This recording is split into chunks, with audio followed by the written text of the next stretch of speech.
정봉주의 정치쇼.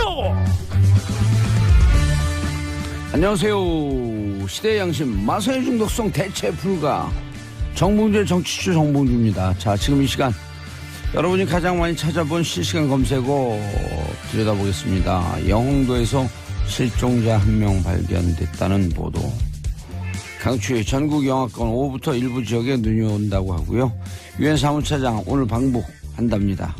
6년 만에 최고위급 방북이죠. 최경환, 김태호 전 정권 실세들 오늘 검찰 출소한 최경환 소환 불응 통보했습니다. 자, 이 중에 봉도사업 고른 오늘의 실시간 검색어는 유엔 사무차장 오늘 방북. 한반도 평화의 기운이 돌았으면 하는 바람입니다. 이문세 이 세상 살아가다 보면 들으면서 정봉주의 정치쇼 1부 순서 들어가겠습니다. 자, 뉴스 브리핑으로 시작하겠습니다. 원포인트 뉴스 하호영 한겨레 신문 기자 자리하셨습니다. 네, 안녕하세요. 한겨레 하호영 기자입니다. 예, 한겨레 20일이잖아요. 네, 한겨레 20일 이슈팀장 하호영입니다. 지금부터 사기를 치세요. 한겨레 20일. 네, 한겨레 20일은 한겨레 20일 부여서요. 한겨레 신문 소속입니다. 예. 그래요? 예. 회사 이상해졌네. 보수가 떨어지니까 자꾸 이상해졌네. 정기 구독 부탁드립니다. 예, 그런 얘기하면 안 돼요. 잘려요. 자, 예상 간단히 좀 정리를 해드리면요.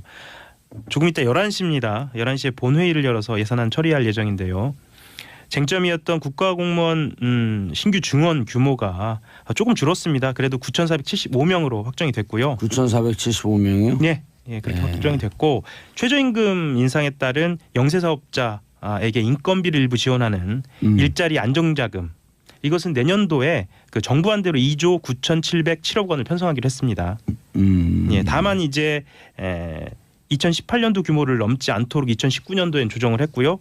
그리고 직접 지원에서 간접 지원으로 바꾸는 계획을 내년 7월에 보고하도록 했으니까요. 직접 지원은 간접 지원은 뭐죠? 일단 직접 지원은 간접 지원부터 설명을 좀 드리면은요. 근로장려세제 혜택을 주고요. 그리고 사회보험료 지급 연계를 해서 간접 지원을 하는 것이고요. 직접 지원 같은 경우에는 제가 좀 더 알아봐야 할 것 같은데요. 직접 그 금액을 지원하는 방식으로 저는 알고 있거든요. 그렇죠. 그것 때문에 계속 저항을 했었죠. 야당에서. 그래서 무슨 다른 4대 보험을 4대 보험과 연계해서 4대 보험을 좀 보조한다든지 이렇게 되는 것이 이제 간접 지원이고. 예, 이게 어떤 방식으로 어떤 절차를 거쳐서 지원이 되는지, 그러니까 직접 지원이니까 이제 현금 지원이 될 것으로 보이는데요. 이건 조금 더 좀 조사를 해봐야 할 것 같습니다. 알겠습니다. 예. 자, 어쨌든 정부 원한 대로 2조 9천억. 그걸 편성하기로 했다. 예, 조금 더 말씀을 드릴까요? 애초에 만 5살 이하의 아동 전원에게 월 10만 원 새롭게 지급하려고 해주던 아동 수당도 2인 가구 소득 기준으로 90% 이하. 그러니까 10%의 고위 소득자를 제외한 가정의 아동에게 지급하는 걸로 절충을 했습니다. 예. 그리고 이것도 7월이 아니라 내년 9월부터 지급되게 됩니다. 예. 상위 10%는 빼자. 예. 알겠습니다. 댓글 사건 경찰 수사 잔불 정리 목표? 이게 뭐예요? 이게 2013년도 대선 댓글 개입을 수사한 경찰의 수사 상황이 있지 않습니까? 이게 외부로 유출될까봐 국가정보원이 경찰의 인사에도 개입한 정황이 확인이 됐습니다. 예. 국정원 적폐청산 TF가 확보한 문건을 좀 보면은요. 2012년에서 13년 댓글 개입을 수사했던 서울 수서경찰서장의 후임까지 관여한 겁니다. 수서경찰서면 누가 지금 국민의당 의원? 예. 권은희 의원이죠. 권은희 의원이 있었던 수사과장으로 있었던 그 경찰서 아닌가요? 예, 그 당시에 역삼동에 있는 오피스텔에서 국정원 직원이 발견되지 않았습니까? 그러니까 포착하지 않았습니까?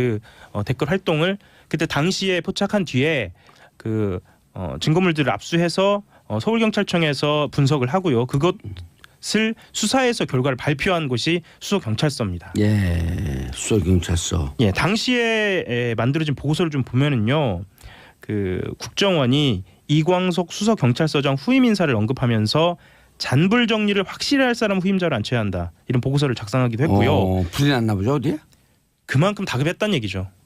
예, 본인들은 이게 프레임을 바꿔서 감금 사건이다 또는 국정원에 대한 명예훼손이다라고 이야기를 했지만 이건 대형 산불과 비견될 정도로 네. 보통 잔불 명백히 자신들이 스스로 예. 대선 댓글 개입에 정치적으로 개입했다라고 하는 것을 입증한 뭐 그렇게 볼 수 있죠. 예. 보통 잔불이라는 표현은 대형 산불이나 대형 화재에 비유돼서 나오는 이야기니까요. 그렇죠. 심지어는 그 후임의 박아무개 총경을 거론하면서 이 사람은 출세지향적이라는 점을 들어서 보임을 저지해야 한다는 내용이 등장하는데요. 실제로 이 박 총경이 가지 않고요. 다른 이 총경, 이아무개 총경이 보임이 된 것으로 그렇게 확인이 됐습니다. 출세지향적인 사람들은 사건을 파고 들어갔고 사건의 진실을 드러내고 자기가 좀 광을 팔려고 하는 기질을 보일 것이다. 그럴 수 있으니까요. 예, 그러니까 한마디로 통제가 안 될 수도 있다라는 거죠. 예. 하영 기자 같은 사람이네요. 열심히 하겠습니다. 예. 뭐 다른 건 모르겠고요. 열심히 하겠습니다. 그리고 조금만 더 말씀을 드리면요. 그때 인사 발표 하루 전에 예. 국정원법 위반 혐의를 적용해서 국정원 직원 2명을 기소 의견으로 검찰에 송치했으니까요. 이 검찰에 송치하는 시기, 인사하는 사람 이것 다 국정원이 조율하지 않았느냐라는 그런 분석이 나올 듯합니다. 예. 권은희 수석 당시 과장은 지금 의원돼 갖고 예. 재선됐나요? 네, 재선이죠. 보통 1.5선이라고 하죠. 1.5선. 예. 중간에 이 보궐선거가 있으니까. 예, 알겠습니다. 다음 세 번째 김태효. 예, 드디어 김태효가 등장을 합니다. 예, 김태효라는 이름이 등장을 하는데요. 예. 오늘입니다. 이명박 정부 시절에 군 사이버사령부의 정치 개입에 관여한 의혹을 받고 있는 김태효 전 청와대 대외전략기획관이 피의자 신분입니다. 피의자 신분으로 오늘 검찰에 나와서 조사를 받습니다. 예. 여기 와서 실제로 제가 출연을 해서 김태효라는 이름을 매번 얘기한 거죠. 예, 매번 얘기한 것 같은데요. 근데 피의자 신분으로 해갖고 기소는 할 것이고 예. 구속영장 청구하면은 권순호, 오민석, 강영부 영장 전담 판사가 또 기각할 거 아니에요? 그렇죠. 강부영 판사죠. 강부영. 예, 그건 좀 두고 봐야 할 것 같은데요. 지금까지 추세로 봤을 때는 무조건 기각이죠. 이분도 기각하는 것 같고 누굽니까? 문제 제기하니까 정치적 발언하지 마라. 예. 김명수 대법원장이. 그렇죠. 왜 대법원장이 됐어요? 김명수 대법원장이. 예. 그런 발언을 하려면 잘못된 판결에 대해서 항의를 해야죠. 그러니까 일반의 법 감정도 굉장히 중요한데 대법원이 법이라고 하는 것은 상식을 하나의 그렇죠. 문서 체계로 만들어 놓은 거예요. 예, 법원이 그 점도 반드시 고려를 해야 할 것 같습니다. 예. 좀 더 설명을 드리면은요. 오늘 소환되는 김 전 기획관은 군 형법상의 정치관여 위반 혐의입니다. 그리고 조금 더 설명을 드리면 김태효가요? 예, 김태효가요. 예. 김태효 전 기획관 지금 현재 교수죠. 예. 대외전략기획관. 그렇죠. 예. 이전 대통령의 외교안보 분야 과외교사로 불렸고요. 실제로 이명박 정부 출범과 함께 참모그룹으로 합류를 했습니다. 그래서 대외전략과 관련돼서 책임자로 수석급까지 지냈습니다. 검찰은 이미 김관진 전 장관을 조사하는 과정에서 대선을 앞두고 군 사이버사령부 증원을 논의할 때 실무 협상 파트너는 김 전 기획관이었다. 그리고 김 전 기획관에게 심리전담 활동 보고서를 전달했고 또 대통령에게도 보고된 것으로 안다라는 보고 사실까지 인정을 했습니다. 김 전 장관이요. 그래서 검찰 내부에서는 좀 자신감을 보이고 있는 것 같습니다. 그런데 뭐예요? 구속영장 청구하면 또 발부가 안 될 건데. 이상한 점은 또 있습니다. 어떤 점이 이상하냐면요. 최근에 김태효 전 기획관의 통화 내역을 조회하는 과정에서 지난 10월께부터 김 전 기획관이 이명박 정부 청와대 핵심 관계자들과 자주 통화하고요. 그리고 그 통화 시간도 굉장히 많이 늘어난 사실을 파악을 한 겁니다. 이때가 어떤 때냐면요. 연재현 전 사이버사령관과 임관빈 전 국방부 정책실장 그리고 김관진 전 장관까지 검찰의 줄조사를 받던 때입니다. 대책을 세우는 전화했었나 보죠. 실제로 이 내역이 드러난 것으로 이제 검찰이 뭐랄까요 수사가 본격적으로 시작이 된 거니까요. 그 내용에 대해서는 좀 더 들여다봐야 할 것 같습니다. 알겠습니다. 자, 맥메스터 외교안보 보좌관. 예. 감성으로 비춰지죠. 그렇죠. 그런데도 무척 중립적으로. 예. 백악관 외교안보 보좌관이죠. 그렇죠. 미 백악관 국가안보 보좌관인데요. 국가안보 보좌관. 예. 북한의 ICBM입니다. 예. 화성 15형 발사 이후에 미국 내 분위기가 허버트 맥메스터 미 백악관 국가안보보좌관의 입을 통해서 좀 전달이 되고 있는데요. 예. 좀 무시무시합니다. 그 북한과의 전쟁 가능성이 매일 증가하고 있다라면서 긴장을 좀 끌어올리고 있어요. 그리고 무력 충돌에 이르지 않고 이 문제를 해결할 수 있는 방법들이 있다. 이걸 전제하면서도 시간이 많이 남아있지 않다라고 이야기합니다. 예. 그리고 저는 이 부분이 굉장히 인상적인데요. 군사 옵션과 관련돼서 서울을 겨냥한 북한의 재래식 방사포와 로켓을 고려하면 위험이 없는 군사 행동 방법은 없다 이렇게 얘기를 했어요. 그러니까 이게 좀 풀어 설명을 하면 우리가 반드시 우리 스스로 평화를 좀 지켜야 할 필요가 있다. 예. 뭐 이런 생각을 또 하게 하거든요. 아니 그리고 서울이 일정 정도 피해를 감수하면서 군사작전을 하겠다라고 하는 함의가 있는 거 아니에요? 그렇죠. 그러니까 이게 대단한 협박입니다. 네.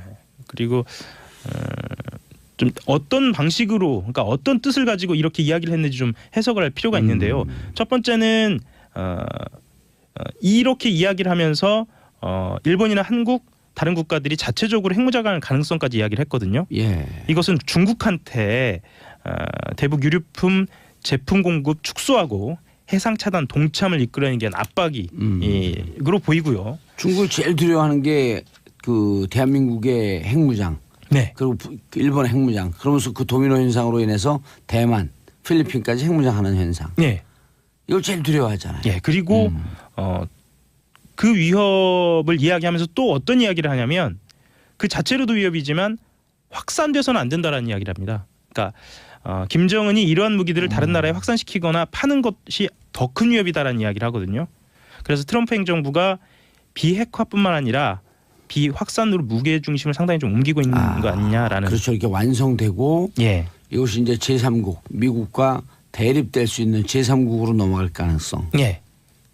그리고 이 표면적인 것만 아니라 그 안을 좀 들여다보면요. 지금 트럼프 행정부가 세제 개혁이라든가 러시아 스캔들이라든가 외교 정책에 대한 집중도가 좀 떨어져 있고 국제기구 등이 이제 한반도 긴장 완화를 위한 행보를 지금 시작하고 있지 않습니까? 예. 유엔 차장도 방문하고요. 그런 관측이 있어서 최악의 상황으로는 빠지지 않을 것이다라는 전망도 있고요. 예. 또 하나는 시선을 돌리려는 거 아니냐. 이 국내적인 문제에서 대외적으로 좀 긴장을 고조시키면서 시선을 돌리려는 거 아니냐. 러시아 스캔들이 지금 상당히 그 강도 높게 수사되고 있는 거 아닌가요? 그렇죠. 예, 그렇기도 하면서 또한 긴장이 높아지면 또 무기 판매에 영향이 있으니까요. 이 양수겸장을 좀 하려는 거 아니냐 이런 해석도 근데 있습니다. 제가 어제 그 외교안보 전문가하고 잠깐 대담을 하는데 예. 그 얘기를 하더라고요. 트럼프는 일본, 한국, 중국을 돌아다니면서 350만 달러인가요? 네. 350억 달러인가 뭐 그 무기 팔고 좋아하고 있는데 350억 달러. 예. 350억 달러. 그 미 백악관과 미 정부 내부에서는 동맹에게 예. 그렇게 삥땅 뜯고 다니는 거 옳지 않다. 노골적으로 하는 경우는 거의 없죠, 사실. 예. 예. 동맹이라고 하는 것은 주고받고 하는 건데 그거 친구 아니에요, 프렌즈. 그렇죠. 근데 프렌즈한테 맨날 가서 야 돈 내놔 하면은 누가 그게 동맹관계가 유지가 되겠어요? 위험한 동맹관계다라고 하는 지적을 트럼프한테 하고 있다는 거예요. 그리고 군사 전문가들은 이런 얘기도 합니다. 그러니까 당장의 경제적 이익을 위해서 군사적 우위를 점할 수 있는 군사 기밀과 관련된 그리고 최신 기술과 관련된 것을 너무 쉽게 넘겨주는 거 아니냐라는 미국 내 시각도 있어요. 그럼요. 예. 그리고 미국에서 F-35 같은 경우는 미 의회의 승인을 받고 넘겨주고 그런 나라예요. 예. 근데 뭐 그런 거 없이 직접 판매를 할 것처럼 특히 핵잠도 그렇고요. 그렇게 이야기를 하고 있어서 미국 내 논란도 좀 큽니다. 그렇죠. 맥메스터가 핵무장하자라고 하는 것도 NPT 문제도 건드려야 되죠. 그렇죠. IAEA 문제도 건드려야 되고. 오늘 굉장히 전문적인 이야기 많이 하시네요. 기본이에요 이런 건 그냥 소주 한 잔 마시면 사는 얘기예요. 다만 아침에 할 뿐이지. 그렇죠. 예. 쇼처럼 즐길 수 있는. 이 정도 수준의 컨텐츠를 뭐 별로 본 적이 없나 보죠. 예, 놀랍습니다. 저는 아침마다 놀라고 있습니다. 그래요? 예. 한 대 때려주고 싶다. 트럼프 얘기 조금 더 해볼까요? 예. 트럼프 얘기 조금 더 해보겠습니다. 그 예루살렘 얘기인데요. 예. 그 도널드 트럼프 미국 대통령이 1948년 이스라엘 건국 이후에 국제사회의 암묵적인 약속입니다. 수도는 예루살렘이 아니다라는 게 사실 암묵적인 약속이거든요.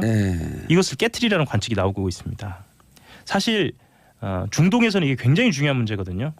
그렇죠. 예, 이슬람 문제하고 중동의 화약고를 또 건드리네. 온 군데 갖고 쌈만 붙이려고 그래 이 양반은. 그렇죠. 예. 사실 트럼프 대통령의 사위가 한 얘기인데요. 쿠슈너 백악관 예.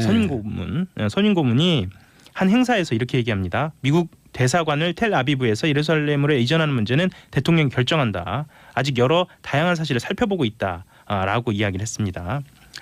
실제로 이런 관측을 두고요. 가자지구를 관할하는 팔레스타인 무장정파 하마스가 성명을 내서요. 이 음모가 통과되지 못하도록 봉기를 선동하라라고 촉구해서요. 여기도 위기가 고조되고 있습니다. 곳곳이 위기가 지금 고조되고 있는 겁니다. 그리고 또 무기 팔아먹으려고. 뭐 그렇다고 봐야겠죠. 예. 이 장사꾼 이거 어떡하나 이거 진짜. 실제로 이스라엘 이야기를 조금만 더 드리면요. 건국이 1948년이니까 건국 2년 뒤에 1950년 예루살렘을 스스로 수도로 선포를 했는데요. 1967년 6월 6일 전쟁입니다. 예루살렘 동쪽까지 점령한 뒤에 예루살렘 전체가 자국 수도라고 주장은 하지만 팔레스타인은 동예루살렘을 자신들이 세울 국가의 수도로 여기고 있습니다. 그래서 중동 국가들은 이 문제에 대해서는 타협을 하지 않고 있고요. 이것은 중동의 화약고로 작용할 듯합니다. 왜 또 거기 갖고 미국 사람들 진짜 반성해야 돼. 이런 사람들 대통령으로 뽑아놓고. 그렇죠. 예. 우리 방송 듣거나 말거나 번역도 통역해갖고 주고 뭐 외교 문제 삼았고 또 무기 팔아먹으라죠. 우리한테 팔아먹으면 무기 이것만 팔아먹어도 돼요. 새총만 팔아먹으면 돼. 우린 새총으로도 잡히는 하찮은 존재들이니까. 자, 마지막. 예, 하나만 간단하게 좀 말씀을 드리면. 끝났네 근데. 그런가요? 예, 그래도 하세요. 예. 그 특수학교 있잖아요. 예. 그 강서구에서 특수학교 설립과 관련된 공청회에서 무릎을 꿇는 이런 좀 가슴 아픈 일이 있었는데요. 김상곤 사회부총리 겸 교육부 장관이 어제입니다. 특수교육 대상자가 10년 전에 견줘서 25%나 늘었어요.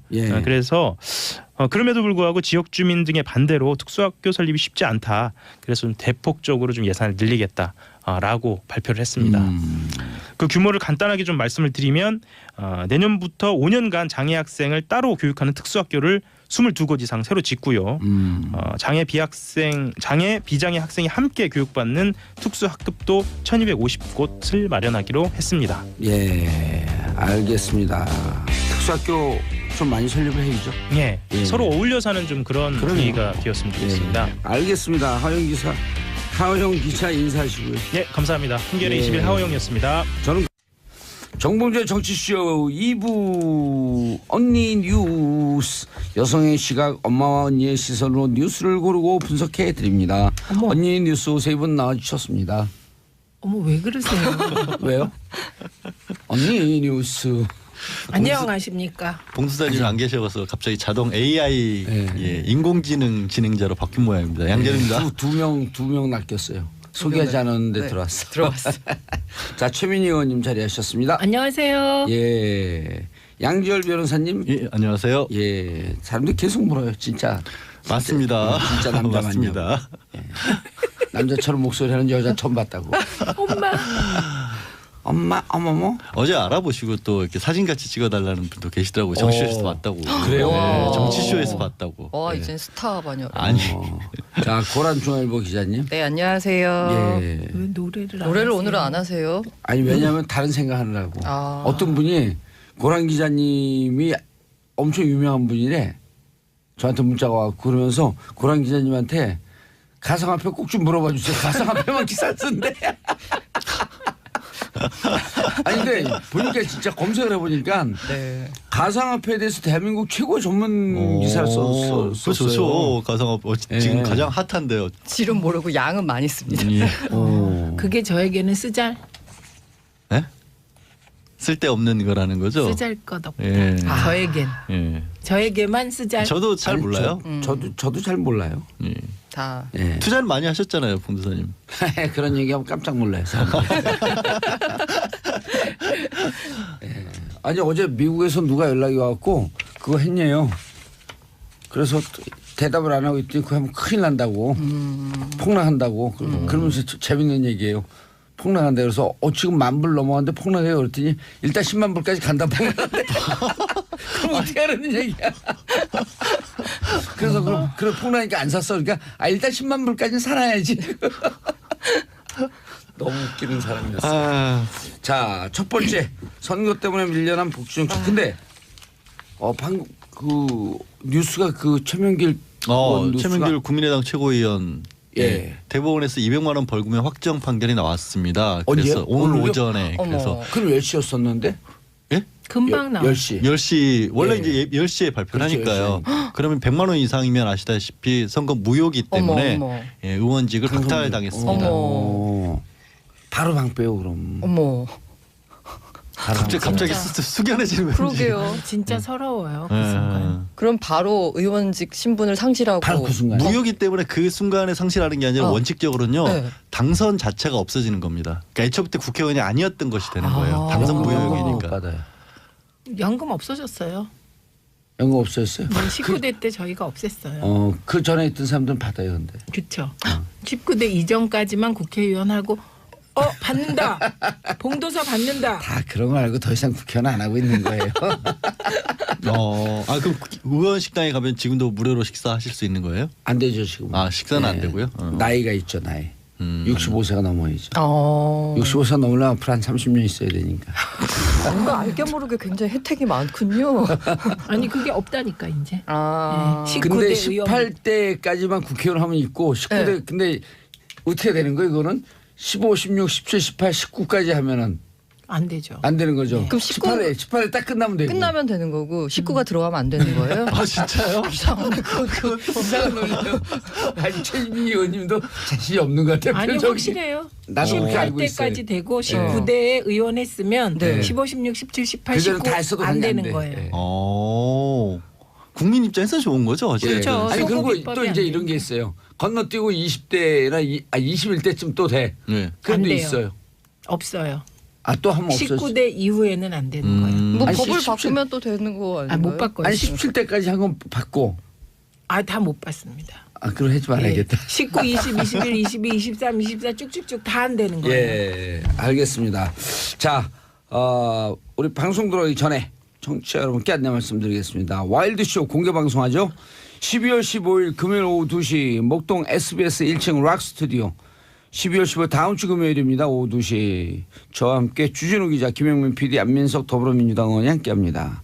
방청 신청 후 문자로 샵 1035 짧은 건 50원 긴 건 100원 혹은 고릴라나 정치쇼 홈페이지를 통해서 신청 가능합니다. 당첨된 분들에게는 개별 연락드리겠습니다. 그리고 보시면 보는 라디오로 보시면 제 뒤에 포스터 무서울 것 같아. 무서운 포스터가 있어요. 와일드쇼 저 약간 공포 영화 보는 라디오로 보시면 예. 봉도사님이 지금 3명이 있는 거에 한꺼번에 보일 거 아니에요. 이거 움직임이 진짜. 이거 움직임이 진짜. 붙어있는 게 가짜. 근데 사진에는 얼굴이 상대적으로 작게 나온다. 실제 작아요. 이거 포토샵한 거 아닌가요? 아니요. 포토샵에 가서 산 거 아니에요 저거. 뭘로 말을 받아야 될지 모르겠어요. 이럴 때는 그냥 가만히 자, 있어야죠. 최민희 의원님 첫 번째 뉴스. 기초연금과 아동수당의 예산에서 밀렸다? 네. 예. 어제 극적으로 예산안이 합의됐는데요. 그게 보니까 그냥 합의가 아니고 잠정 합의더라고요. 합의안 앞에 잠정이 써 있어요. 그래서 자유한국당이 의총을 통해서 어제 합의된 예산안을 좀 부정적으로 지금 거부하기로 하는 것 같습니다. 그러면 국민의당이나 다른 당으로 다 가능하잖아요. 근데 바른정당도 지금 반대하고 있고요. 네, 그리고 국민의당은 의총에서 추인을 했습니다. 근데 그 내용 중에 뭐 안타까운 게 있는데요. 예. 그게 기초연금, 노인 기초연금과 아동수당입니다. 아동수당은 좀 이따가 생생한 증언을 하나 듣도록 하겠습니다. 근데 이제 기초연금은요. 원래 7월부터 내년 7월부터 하위 70%까지의 어르신들에게 지금 20만 원 받던 걸 25만 원으로 인상하겠다. 이렇게 정부가 예산 편성을 했는데요. 이게 7월이면 6월이 지방선거인데 7월에 받게 되니까 지방선거에서 혹시 여당이 이용할지 모른다. 그래서 자유한국당의 반대로 이게 9월로 연기되었습니다. 10월로. 10월로? 네. 잘했어요. 네, 10월로 연기되었습니다. 잘했어요. 네, 그랬고요. 그다음에 이제 아동수당의 경우는 그 정부 안은 이게 모든 아동들에게 부모의 소득과 상관없이 월 10만 원을 일률적으로 지급하는 것이었습니다. 예. 그리고 이거는 5월부터 시행하기로 했었죠. 그런데 이건 역시 10월로 밀리나요? 이거는 9월로 밀린다고. 9월로요. 합니다. 예. 그런데 이 아동수당의 경우는 상위 10%는 또 뺀다고요? 네, 상위 10%를 뺍니다. 근데 그 상위 10%의 기준이 뭐냐면 재산 6억 6천만 원. 그다음에 이상? 예, 부부 합계 732만 원 월소득. 입니다. 그러니까 여기에 해당되는 분들은 그 10만 원의 아동수당을 못 받게 되는 거죠. 그래서 그 민주당 입장에서 보면 보편적 복지의 틀이 무너진 거죠. 무너진 거죠. 그래서 이것을 우원식 원내대표가 살이 뜯겨 나가는 아픔을 느꼈다 이렇게 표현했습니다. 그런데 이 아동수당과 관련해서는 이게 숨겨진 1cm의 피해가 또 있더라고요. 상위 10%에게. 이 얘기를 우리가 오늘 예를 들어주시기 위해서 특별히 모신 어머니가 한 분 계십니다. 안녕하세요. 어머니가 네, 5살, 3살 아이를 둔 맞벌이 자녀 마포구에 사는 고란입니다. 예, 얼굴은 네, 좀 어서 모자이크 오세요. 처리했어요. 예. 음성도 지금 변조했어요. 본 목소리 아니죠? 제가요 아동수당을 폐지한다 그래서 그냥 예. 그런가 보다 그냥 10만 원을 못 받는가 보다 했더니요 사실 애들 더 많이 낳으라고 소득공제해서 6세 이하 자녀가 있으면 연 15만 원 월 세액공제가 있었거든요. 그런데 예. 그거 세액공제를 아동수당 준다고 없앤다는 거예요. 그러면 15만 원이 없어지고 10만 원도 못 받으니까 25만 원을 손해 보는 거거든요. 근데 맞벌이 자녀 기준이 월 상위 10%가 730만 원이면 웬만한 맞벌이는 다 해당되는데 아니 일하면서 애들이나 키우는데 그걸 돈을 안 준다고. 이런 안타까운 사연이 예. 있습니다. 근데 25만 원이 날라는 거예요? 여기서 확실한 거 네. 2021년부터 두 자녀부터 15만 원 세액 공제가 없어지죠. 아니요, 당장 내년부터 없어지고요. 이게 점차적으로 하나니까 목소리 돌아왔어요. 점차적으로 없애는 거기 때문에 일단 내년부터는 이제 두 자녀가 없애는 거고 2021년부터는 한 자녀도 없애버리는 겁니다. 근데요 중요한 것은 세액공제 15만 원 그게 더 네. 크네. 그렇죠. 그러니까 손해까지 보는 건데 근데 중요한 것은 이게 오해하시면 안 돼요. 이건 박근혜 정부가 결정한 겁니다. 미리? 네, 이미 결정돼 있던 겁니다. 세액공제를 없애겠다는 거. 네, 그래서 이게 그 파동 날 때 지난번에 왜 세액 공제하고 13월에 월급 없어진다고 파동 한 번 났잖아요. 예. 그때 이제 세제 개혁에 이게 들어가 있었던 아니 겁니다. 근데 애들 많이 낳으라고 온갖 지원책들 뭐 네. 정부 돈 뭐 몇 조를 쓰는데 왜 그걸 깎아요? 80조로 썼다는 거 아니에요, 이제까지? 근데 이거요 민주당의 입장에서는 이런 세액 공제는 되살리고 싶습니다. 근데 지금 여소야대 형국이기 때문에 여의치 않습니다. 그러니까 이제 한 가지 정책 출산 장려. 라는 이게 한 가지 정책 방향이 있으면 그 정책 방향에 맞게 세부 정책들이 다 나와야 되는데 이렇게 미스매치 되는 게 굉장히 많거든요. 그러니까. 이 경우에도 애를 많이 세액 공제 낳으라고 큰데, 하면서. 이거 진짜. 네. 아니 그렇게다 이제 맞벌이 부부면서 애를 키우는 데는 사실 소득도 많지만 맞벌이기 때문에 들어가는 돈이 훨씬 더 많거든요. 외벌이 그럼요. 가구에 비해서는 또 사람을 또 써야 되고 네, 어린이집도 네. 종일반으로 보내야 되고. 그렇죠. 그리고 또 10만 원도 안 주고. 예, 그래서 대부분의 이제 맞벌이 부부가 월 10만 원 안 받는 건 뭐 그래 이렇게 하다가 세액공제 15만 원을 마치 받던 거를 뺏기니까 그렇죠. 이거야말로 생살이 뜯기는 세액공제도 월 아픔이죠. 15만 원이? 아니 그건 연. 세액 그렇죠. 네. 연이군요. 네, 그건 그럼요. 연이니까요. 그러니까 이제 월 10만 원 안 받은 게 120만 원. 그러니까 한 달에 25만 원이 날아가는 게 아니고. 아, 그건 아닌데요. 예, 예. 125만 원. 세액공제는 15만 원. 죄송합니다. 135만 원. 세액 공제를 135만 못 원 못 받아봐서. 받는 거죠. 예.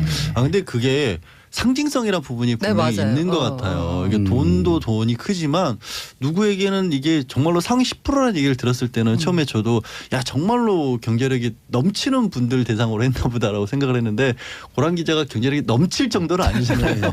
저희가 봐서 알지만 아니 예를 들어갖고 지금 그 부부 합산 수입이 월 얼마라고요? 700 그게 732만 세전 원. 기준입니다. 아, 세전 네, 기준. 세전 기준. 네, 예. 732면 보통 이제 애들 바로 결혼해서 안 낳잖아요. 한 네. 3, 4년, 4년 네. 지나서 나고 10년 차 직장인들의 부부 합산이 이 정도가 웬만하면 다 되잖아요. 네, 그렇죠. 특히 이제 4년제나 이렇게 그 약간 화이트 클래스 같은 네, 경우는 예, 이게 예. 된단 말이에요. 그리고 그때쯤 되면 애들이 대부분이 유치원 가죠. 이제. 그렇죠. 한 4살, 5살, 네, 6살 예. 한참 많이 될 이때쯤이에요. 때. 예? 그거 좀 이상해. 근데 그 10만 원, 이상해진 10만 원 건데. 빼고 또 세액공제 빼고 네, 예. 네, 그럼 그래서 135만 원 1년에 손에. 네, 그러니까 이 경우는 국민들께서 특히 맞벌이 부부가 네. 조금 판단을 해주셔야 되는 겁니다. 그래서 네. 이런 그 전문가 멘트가 네. 있더라고요. 소득 상위층을 제외하면 정작 아이를 키우는 맞벌이 가구가 제외돼서 아동 수당의 취지에서 벗어난다라고 하거든요. 그러네. 네. 아니 상위층을 왜 근데 10%를 그런 식으로 계산을 하게 된 거죠? 저는 그걸 전혀 몰랐어요. 소득 그렇게 기준으로 따지니까 소득 10%가 소득을 따지니까 아. 그렇게 되는데 맞벌이 상위 10%를 빼자 이렇게 이제 네, 된 자유한국당에서 거예요. 예, 그 이거는 주로 자유한국당 주장이에요. 그러니까 이제 그걸 적용하니까 732만 원. 그 보편복지에 대해서 가장 이렇게 반대하는 논리 중에 핵심적인 단어가 야 이재용 아들도 봤냐? 그러니까요. 라는 논리잖아요. 저도 그렇게 생각했어요. 아니 이재용 아들. 윤영희님이 서민은 맞벌이도 500만 원 벌기 힘들어요. 물론 이 말도 네. 이 말씀도 그것도 맞는데 문제는 뭐냐면 상위 10%에 대한 기준을 너무 낮춰놓은 거예요. 그 상위 10%를 했을 때 들은 느낌은 고랑지 지적한 것처럼 이재용 부회장 아들이라거나 예. 최소한 뭐 준 아니 기업 부부 합산해도 뭐 한 1,000만 원이 훨씬 넘는다든지 예를 들어갖고 뭐 자영업 하는데 무슨 사자 의사들이 이제 변호사 이런 경우 넘어가죠. 예, 근데요 이게 그 여당에서는 예. 그 모든 아동에게 10만 원씩 줘야 한다. 왜냐하면 아이는 부모가 낳지만 키우는 건 국가가 책임지고 사회가 책임진다. 이 의미가 다른 거죠. 예, 완전히 의미가 달라서 원칙이 깨졌기 때문에 지금 문제가 되고 있습니다. 이에 대한 비판을 피할 수 없는 거고요. 그러나 또 그 야당 입장에서는 뭐하러 그 상위 10%에 그 아동수당을 주냐 이런 논리였고요. 그래서 지금 여야가 싸잡아 비판을 받고 있습니다. 그러니까 소득을 기준으로 해서 이런 거잖아요. 말씀하신 것처럼 왜 골고루 그러니까 따지지 않고 주냐면 사회적 국가적 책임이라는 걸 일단 강조하고 그다음에 소득에 따른 차이는 세금으로 내겠다. 그렇죠. 그래서 이번엔 실제로 고소득자에 대한 조정도 있었고 법인세도 올리기로 그렇죠. 합의를 했잖아요. 예. 그러니까 그 두 개는 별개의 문제인데. 맞아요. 예. 근데 우리도 여기서 뭐 아이 양육과 관련된 얘기를 여러 번 했지만 그때마다 나온 얘기가 아이 잘 키울 수 있게 하는 부분은 일단 뭐 부의 뭐 빈부를 떠나서 다 네. 사회가 책임져 주자라는 쪽으로 가야 된다는 거 아니겠어요. 근데 네. 그걸 차이를 줬다는 게 저는 진짜 아니, 이상한데. 그리고 저도 보편복지를 찬성하는 입장에서 그 여당 쪽에 약간 불만인데요. 이 대중을 국민을 이렇게 설득할 만한 그렇게 확실한 논리라고 해야 되나? 그런 진영 논리를 확실히 펴지 못한 것 같아요. 지금 이 논리가 그 누구죠 이분이? 양철 변호사님 논리가 지금 맞는 게 그 소득 상위 네. 구간 설정을 하면서 네. 40에서 45% 올리고 세금을 올리잖아요. 네. 네.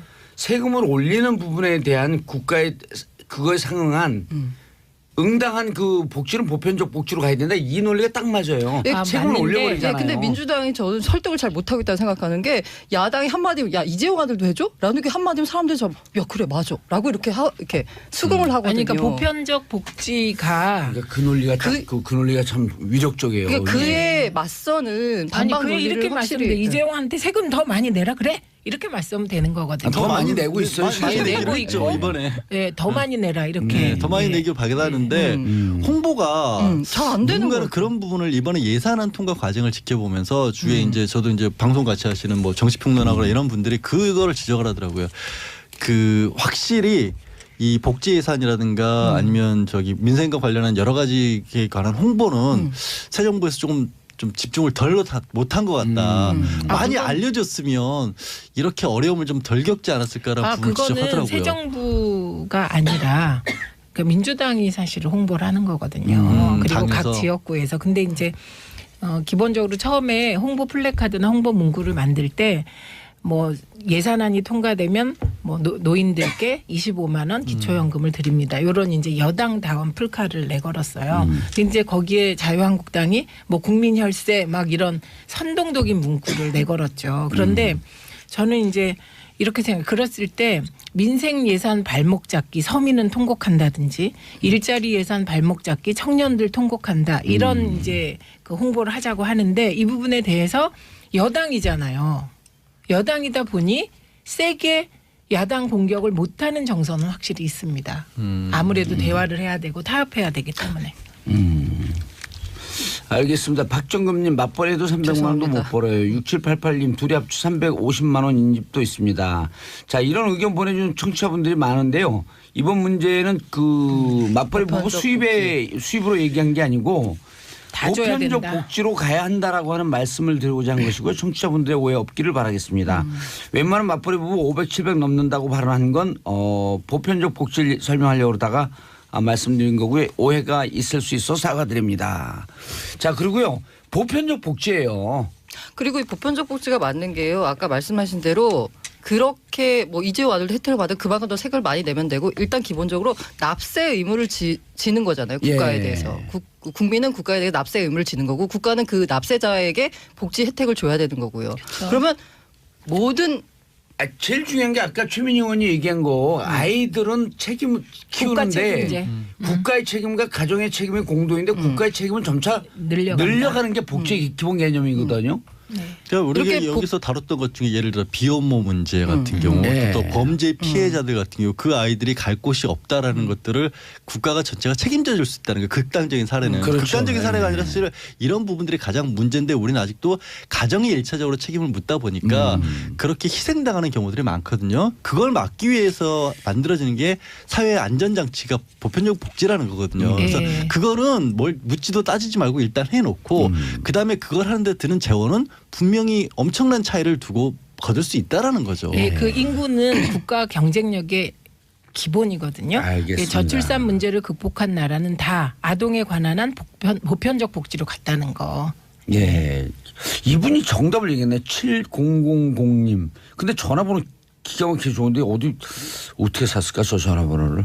저는 저소득층입니다. 국민은 국가의 모든 혜택을 동일하게 받고 소득 차이 세금은 더 내는 것이 좋을 것 같아요. 그러니까 진짜 부유하게 돈 많이 버는 사람이 더 많은 세금을 내는 거예요. 45% 40% 내고 그리고 아까 말씀드렸듯이 보편적 복지는 국가 책임져야 한다. 네. 그래야지 애 낳을 거 아니에요. 그렇죠. 동일하게. 예, 비트코인 페인 양산. 아, 뒤로 나왔다. 떴다 비트코인. 페인 양산? 페인 양산. 셋이서 술 먹으면 샴페인 되는 게 샴페인. 페인 양산 무슨 기사예요 이게? 혹시 그 비트코인 좀비라고 들어보신 적 있으세요? 네, 들어봤어요. 네. 야밤에 그 비트코인 단타 치는 사람들? 아, 그러니까 이렇게 그 비트코인에 투자를 하게 되면 뭐 비트코인을 비롯한 모든 종류의 다 뭐 가상화폐, 암호화폐에 투자하면 다 이렇게 좀비가 되는 현상이 발생한대요. 왜요? 이게 왜 그러느냐? 이 그 암호화폐, 가상화폐 시장은 24시간 365일 열려 있습니다. 보통 주식 시장이 9시 시작해서 3시 반에 끝나잖아요. 이게 이제 한국 시장이고 미국 시장은 또 그 미국 시간에 이렇게 오픈을 하고 이러는데 이거는 저 글로벌로 돌아가는 거기 때문에 쉬는 날이 없어요. 쉬는 시간도 없고. 그렇기 계속 때문에 지켜보는 거예요? 계속 지켜봐야 되는 거예요.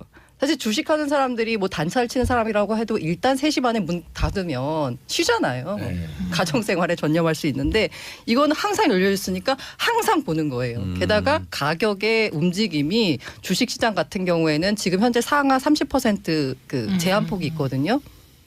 그런데 이거는 제한폭이 없어요. 그래서 하루에 100%를 오르기도 하고 50%를 떨어지기도 하고. 급락이 초당이에요, 초당. 근데 저같이 저는 주식도 모르고 네. 비트코인도 해본 적이 없는데 딱 드는 생각이 야 그렇게 왔다 갔다 하면 아무리 무식한 사람도 모르는 사람 저 같은 사람도 많이 떨어졌다 그럴 때 사서 올랐을 때 확 하면 순간적으로 돈 따겠네 이런 다 생각을 그런 할 것 생각, 같아요. 다 그런 생각을 다 그런 생각하는데요.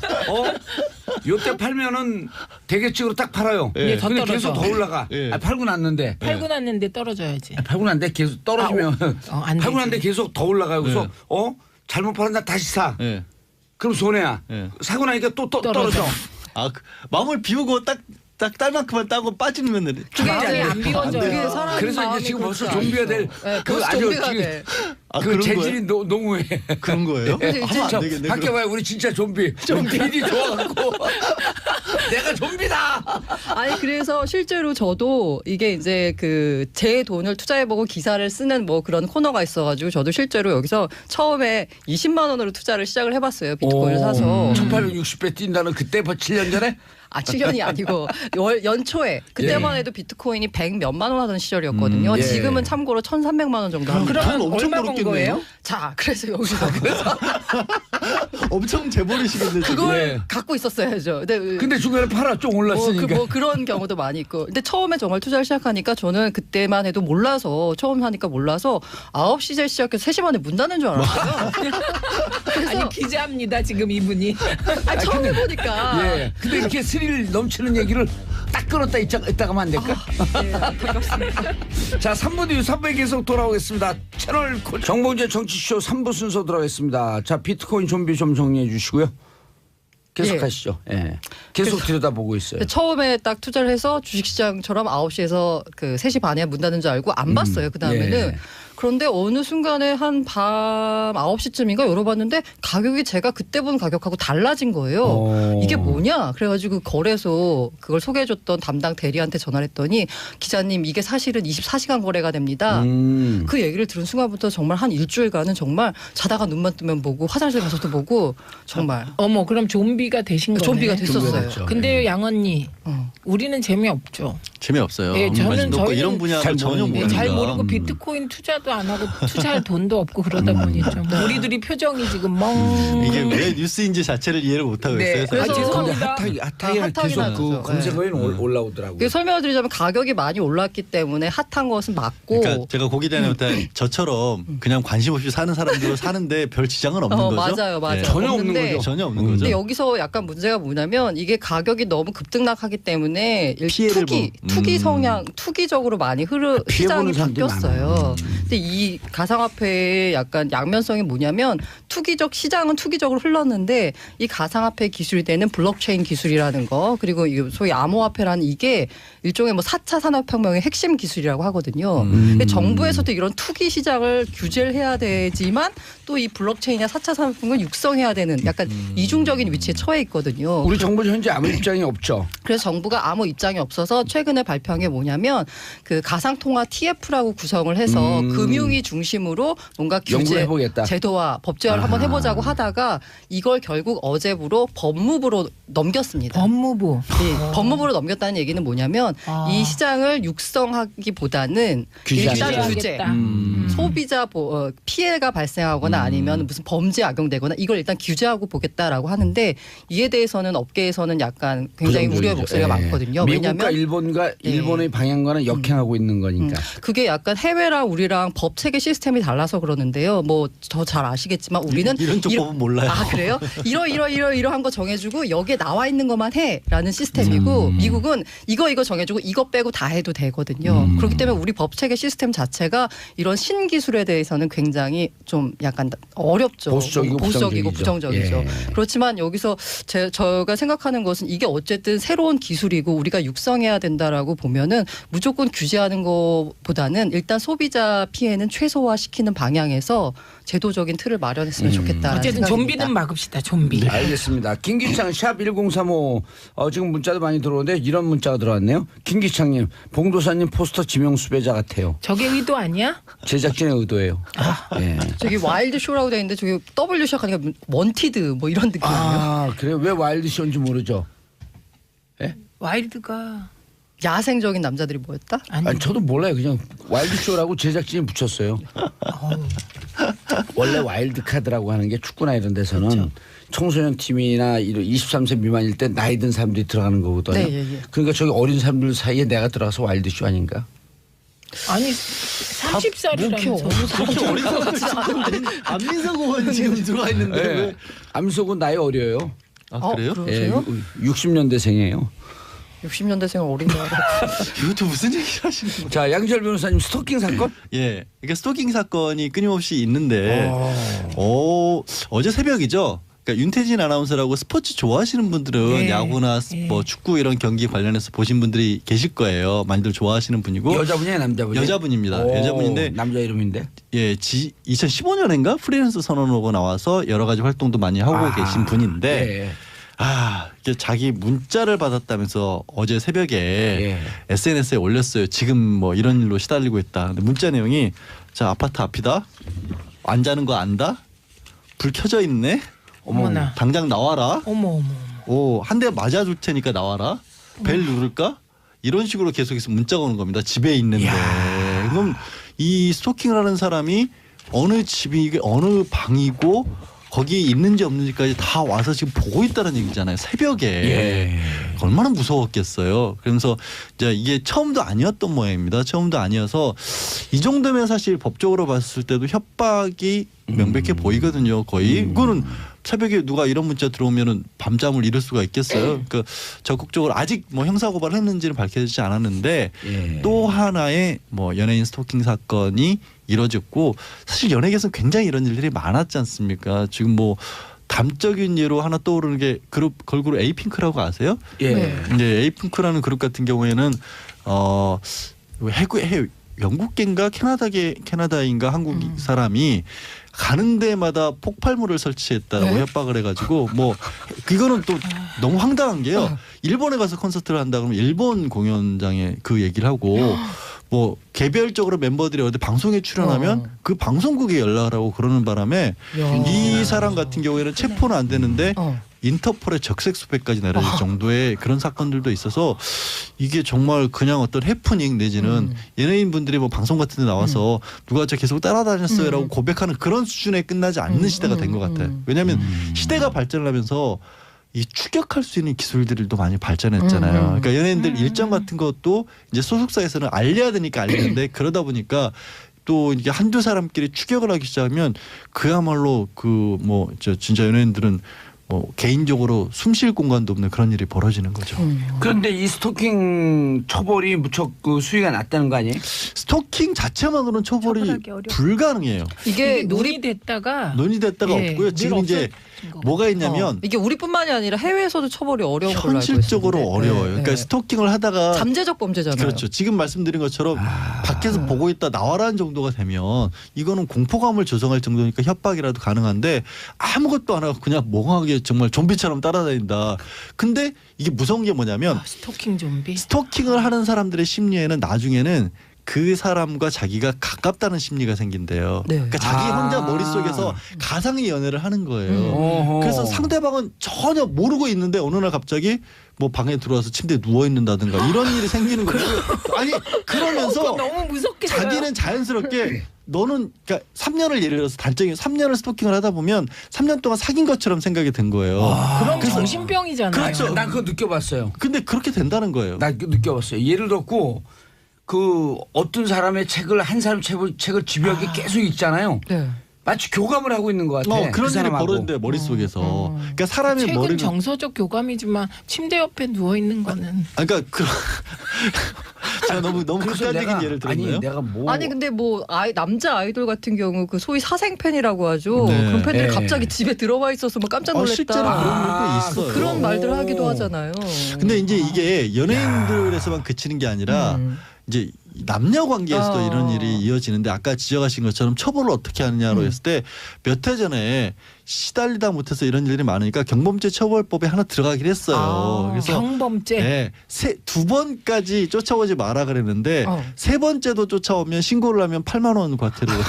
아니 근데 그 8만 이것도 원 내고 아니, 또 난 진짜 쫓아다니는 궁금한 게 있는데 이거 물어봐도 될까 모르겠네. 우리 방송에서 약간 그 수위가 높긴 한데. 조절해서 말씀해 주세요. 아니 괜찮아요. 물어봐도 왜냐면 이거 궁금한 사람들이 많을 것 같은데 보복 그 사귈 때 찍어놓은 무슨 동영상 이런 걸 갖고 네. 유출하잖아요. 헤어지고 난 다음에. 그거는 스토킹은 스토킹의 다르죠. 수준이 넘는 거고 그렇죠. 성범죄 처벌 특례법에 의해서 네. 음란물 유포죄로 바로 강력하게 이건 처벌해야 돼요. 연예인들 많이 당한 일이죠. 그거는 저 대통령까지도 관심을 가져서 그러니까 리벤지 포르노라고 하죠. 리벤지. 리벤지 그 포르노라고 이름이 하죠. 기억이 안 나고. 그래서 그건 영상이건 사진이건 근데 이거는 리벤지 포르노. 그렇게까지 확실한 범법 행위로 나가면 괜찮다는 게 처벌할 막을 수가 있는데 그러니까 괜찮다는 의미가 그때부터 확실히 처벌이 가능한데 지금 제가 말씀드린 것처럼 뭔가 일이 분명히 벌어질 것 같은데 일을 벌어지진 않고 그러니까 이 공포감은 엄청나게 들고 그래서 이거를 사람이 공포감을 느낄 정도의 수준이 되면 실제로 사건으로까지 이어지기 전이라도 막아야 되지 않느냐 논의가 이루어져야 된다는 거죠. 조현주님 딸 둘을 키우는 입장에서 정말 무섭습니다. 누군가 지켜보고 있다는 게 소름 끼칩니다. 그런데 이런 부분에 대해서 이렇게 긴장감 높으면서 지난 정권 9년 동안 국민들을 샅샅이 지켜보고 있었거든요. 사찰하고. 그렇죠. 그거 더 무섭죠. 그런 정권에 대한 분노가 더 커야 되는 거예요. 쫓아냈잖아요. 쫓아냈나요? 국민들께서 아니, 먼저 정부는 전 정부는 못 쫓아냈잖아요. 뭐 그걸 쫓아 놓이죠. 어딘가 쫓아 놓여야 될 거 아니야. 공도사님 예. 고정하소서. 그러면 그 현실적으로 예. 뭐 이런 스토킹 범죄를 막기 위한 방법은 없는 근데 건가요? 이런 그러니까 이게 지금 윤태진 아나운서도 그런 방법을 취했는데 증거들을 일단 혹시 흔적을 남기거나 네. 이 사람들이 집에까지 들어오는 경우들도 있거든요. 없을 때. 그래서 집에 들어와서 괜히 이렇게 소파에 누워보고 앉아보고 그거 교감을 그런 식으로 하는 거예요. 막 스릴러 영화 같아요. 자택 침입 아니에요? 그거는 주거 침입이 되는 거죠. 주거 침입. 그러니까 예. 이런 식의 거를 찾을 수 있으면 일단 법적 조치를 취하시고 그렇지 않으면 그런 단계가 아니라도 경찰에 요청을 하거나 주변에 네. 그러니까 좀 겁을 먹을 만한 어른들 있지 않습니까? 이런 사람들과 함께 있거나 해서 명백하게 초기에 경고를 주지 않으면 안 그치는 거예요. 이게 뭐냐면 초기에 경고를 안 주면 허락하는 거라고 착각해요. 그래서 상태가 점점 심각해질 수 있습니다. 야 무섭다 근데 진짜. 아 저는요 이런 협박 받아봤어요. 제가 그때 이제 이런저런 거 막 폭로할 때 제 페북인가 네. 페북으로 네 딸 얼굴 알아. 네 딸 중2래매 이런 협박. 제가 2011년에 나 무슨 수로 네, 떴잖아요. 네. 그때 막 열광하는 사람이 있는 줄 알았죠. 네. 이 수구적인 사람들, 아주 극보수적인 사람들이 그렇게 말하고 다니면 애들 조심해야 되면서 학교, 어머. 학년 이거 다 얘기하는 거예요. 그래서 그거 정말 조심하셔야 되는 게 누가 이제 문자도 보내주셨는데 특히 요즘엔 SNS에 사진 같은 걸 올리면 위치 정보가 같이 뜨잖아요. 한 자기 다니는 데를 고스란히 공개를 하는 겁니다. 그래서 어떤 일이 벌어지냐면요. 제가 예를 들어 고란 기자님이 카페에서 뭐 케이크 사진이 예쁘냐고 찍었어요. 그러면 그 자리를 찾아가서 여기 고 기자가 앉았던 자리지 하면서 거기 사진 찍는 사람이 생긴다니까요. 그렇게 스토킹을 하는 거예요. 오 너무 무섭다. 아니 경험에서 나오는 아니 그게 아니라 더 이상 하면 안 되겠어요. 아니, 그 그게 아니고. 방법을 알려주는 느낌. 아니 저 스토킹하는 사람들은 기본이에요. 스토킹 ABC에서 입문 과정이에요. 입문 과정. 근데 너무 무섭다. 네, 그거 무섭죠. 무서워서. 그렇게 아이들 사진 특히 주의하시는 거예요. 해외 선진국에서는요. SNS에 아이들 사진 함부로 올리면 부모를 처벌합니다. 오. 아동학대 일종으로 봐요, 사실은. 예. 아이 초상권 침해 거예요? 아이 초상권 플러스 범죄에 이거를 노출시킨다라고 봅니다. 아니 내가 우리 집사람하고 같이 찍은 사진을 SNS에 올렸거든요. 그러니까 누가 그 지적하더라고. 본인은 좋아서 올리지만 부인의 동의를 얻으셨어요? 그 내가 부부는 일심동체인데 그래도 지금 얘기한 그 말씀이네. 왜냐하면 그렇죠. 예. 부인도 원하지 않는데 노출시켜갖고 우리가 이제 뭐 노출시키고 사는 사람들이니까. 그런 게 의외로 예를 많잖아요. SNS는 특히 주의하실 게 너무 많습니다. 그것만 말씀드려도 1시간 넘게 말씀드릴 수 있을 것 그러네요. 같아요. 근데 고란 기자님. 네. 이 그 금연 아파트 과태료 부과한다. 확 넘어가시고. 바로 훅 떠와가지고 깜짝 놀라겠습니다. 그 11월 7일부터 금연 아파트 제도라고 도입됐거든요. 혹시 들어본 적 있으세요? 우린 빌라기 때문에 못 들어봤는데. 빌라도 뭐 공동주택에 해당하니까 뭐 가능합니다. 네. 이게 뭐냐면 아파트 등 공동주택의 거주민들의 동의로 단지 안의 일부 지역이 금연구역으로 지정된 아파트. 이건 금연 아파트라고 합니다. 금연 아파트. 그래서 세대의 절반 이상이 참여하면 금연 아파트로 지정할 수 예. 있고요. 이게 지난해 9월 3일에 보건복지부의 국민건강증진법 개정안에 따라서 처음 시행됐고요. 이 복도 계단, 엘리베이터, 지하주차장 이런 공공기관에서 담배를 피우는 것이 금지됩니다. 그럼 어디 가서 피워? 거기서 담배 피우는 사람들은? 그래서 이웃단지 그래서 가서. 일부에서는 이게 집에서 담배를 피우거든요. 네. 그러니까 자기 집 화장실에서. 네. 근데 그래서요. 그러면 또 이렇게 환기구 타고 다 한개 올라가잖아요. 그렇죠. 올라와가지고 그래서 냄새 이게 나요. 금연 아파트를 지정하니까 이제 집에서 담배를 피우거든요. 금연 아파트로 지정을 하니까 집에. 그래서 집에서 자기 담배를 집에서 피워도 되잖아요. 그러니까 내 집인데 내가 피우는데 무슨 상관이야라고 근데 베란다로 지적하는데 올라가고 그렇죠. 목욕탕 환기구로 그렇죠. 올라가고. 이렇게 해서 피해를 또 호소하는 분들이 계세요. 그래서 이에 대해서 이제 사회적 논의가 필요한 건데 이렇게 지정을 해서 이게 실제로 금지를 하면 이제 과태료를 10만 원에서 5만 원 이게 계도 기간이었거든요. 이게 10만 원에서 5만 원 조정해서 매기는데요. 이제 지난달 7일에 시행령 개정안이 공포되면서 과태료가 본격적으로 10만 원 부과가 됩니다. 근데 현실적으로 이 과태료라는 게 사실 의미는 없어요. 왜냐하면 그 금연 아파트 51곳이 서울시에 지정이 됐는데 현재까지 설마 그 사이에 흡연 안 한 분이 있겠어요? 근데 단속 실적이 전무합니다. 아니 근데 고란 기자님, 네. 저는 궁금해서 그러는데 네. 금연 거리, 금연 장소, 그 우리나라 세계 최강이라 그러거든요. 아 그래요? 예. 왜냐하면 프랑스도 거리에서 다 피우고 미국 뉴욕 워싱턴 다 피우고 일본 같은 경우는 지금도 식당에서 피워요. 아 그래요? 어깨가 다 붙었는데 거기서 담배 피거든요. 근데 이게 한 그 금연자 네. 사회학자가 이런 지적을 해요. 네. 저게 전체주의적 산물인데 네. 왜 진보 진영의 그 자치단체장들이 금연거리 지정해놓고 경축 이런 거 하냐. 그 옛날에 군사 독재 정권에서 하던 시절에 하던 거다. 너무 금연이 많고 자기도 담배를 피우지 않지만 흡연자들의 권리도 중요한데 너무 과도하게 많이 해놓고 그 사회 전체적으로 너무 부추기는 경향이 있다. 그게요 순기능도 있고 역기능도 있는데 네. 규제라는 게 다. 예. 그런데 저는 개인적으로 아침에 머리 싹 감고 깨끗하게 화장하고 나오는데 앞에 남자분이 가다가 담배 훅 해갖고 머리에 담배 냄새 날 때 진짜 싫어요. 싫죠. 그리고- 아니, 그러니까 간접 흡연 때문에 그런 건데. 네 맞아요. 근데 그게 좀 과도하다는 주장에 대해서는 어떻게 생각해요? 과도하다는 난 주장. 전체주의적 산물이다라고 하니까 딱 가슴에 오더라고. 전 담배 안 피거든요. 네. 그거는 저도 상당 부분 공감하는 게 저는 몰랐던 게 그 정부에서 계속해서 금연 정책을 많이 펴고 있으니까 네. 실제로 담배 피우는 사람이 굉장히 적을 줄 알았어요. 근데 많죠. 올해 통계를 보니까 줄지 남성의 않았어요. 경우는 40%가 여전히 유지가 되더라고요.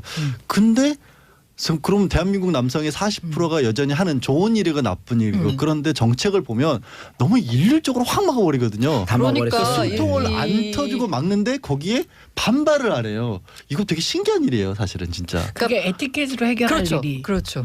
그리고 비흡연자 입장에서는 사실 길거리에서 담배 피우는 것도 뭐 그게 전체주의 산물이라고 하는데 어떻게 보면 이제 공익? 그러니까 이게 공익이라는 건 또- 이게 뭐냐면 헌법재판소에서 그걸 두 개를 담배를 피울 권리, 담배를 싫어하는 권리로 맞아요. 싸웠는데 맞아요. 이게 그 싫어할 권리를 더 중요하게 인정을 해준 건 맞아요. 맞아요. 그런데 이제 봉도사님이 지적한 거는 그거를 시행하는 방법이 네. 너무 권위적이고 강압적이고 군사적이라는 거예요. 그 군사적. 실제로 군사작전 오케이. 하듯이. 동의. 그거는 다 동의할 것 비흡연자들이 되게 많기 때문에 서울시에 보행 중 흡연을 금지한 조례를 제정해달라고 요구를 했어요. 그래서 서울시의 온오프라인 정책 공론장에서 보행 중 흡연 금지가 88.2%의 압도적인 찬성을 보였거든요.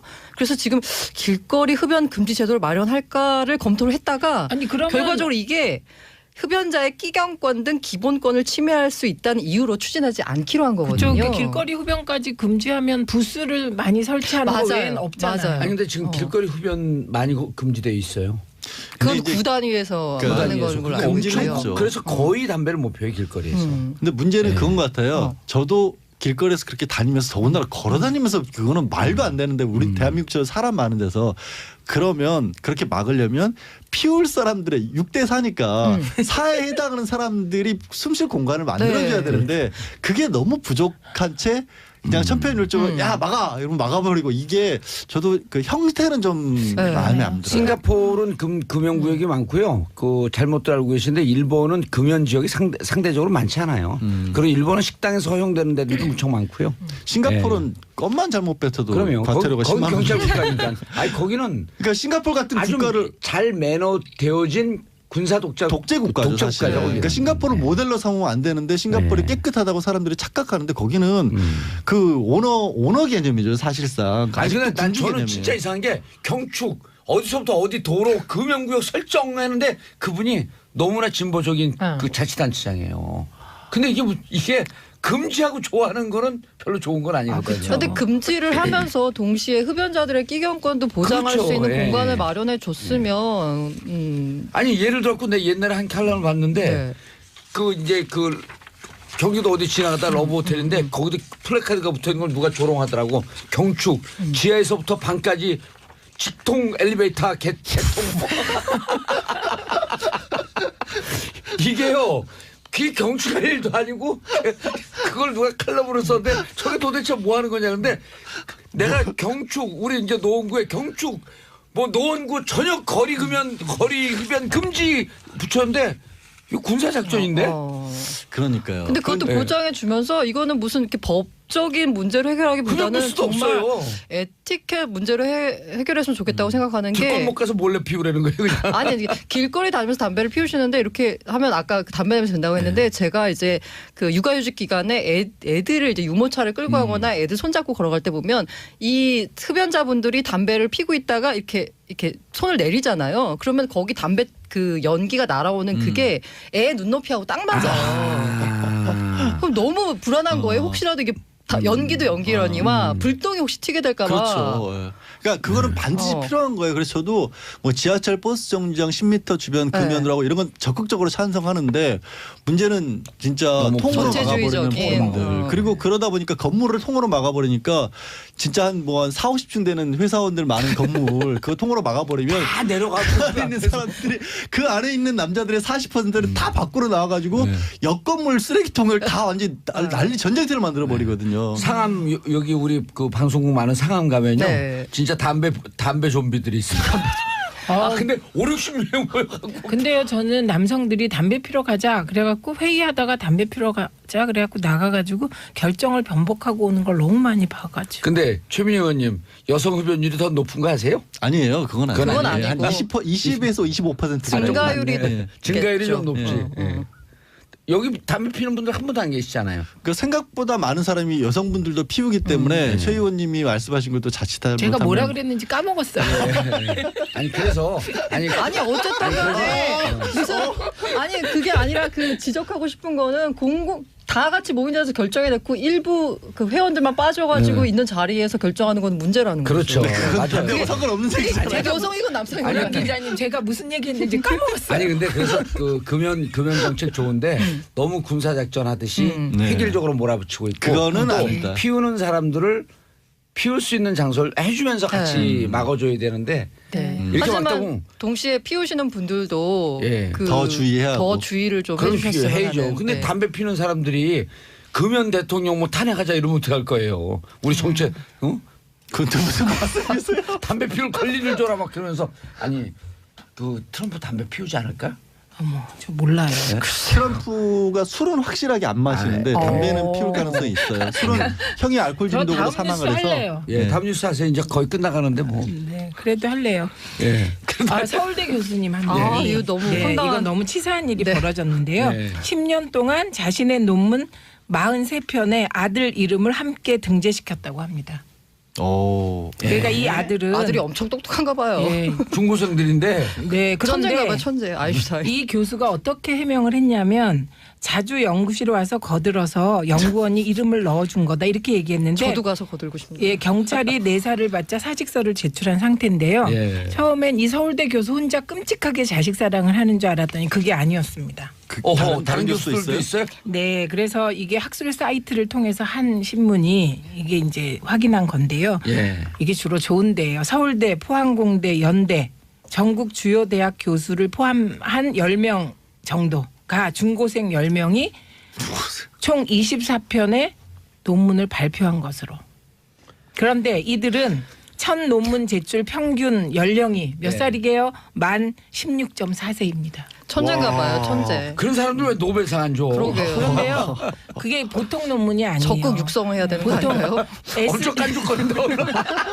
그러니까 SCI급 논문 그럼 알아주는 거잖아요. 그렇죠. 다른 네. 데서 인용을 할 정도의 수준이라는 네. 거예요. 그렇죠. 과학기술 논문 네. 검색이 되는 건데요. 그거를 16살이 썼어요? 네, 이것을 쓴 육성해서- 아이도 있습니다.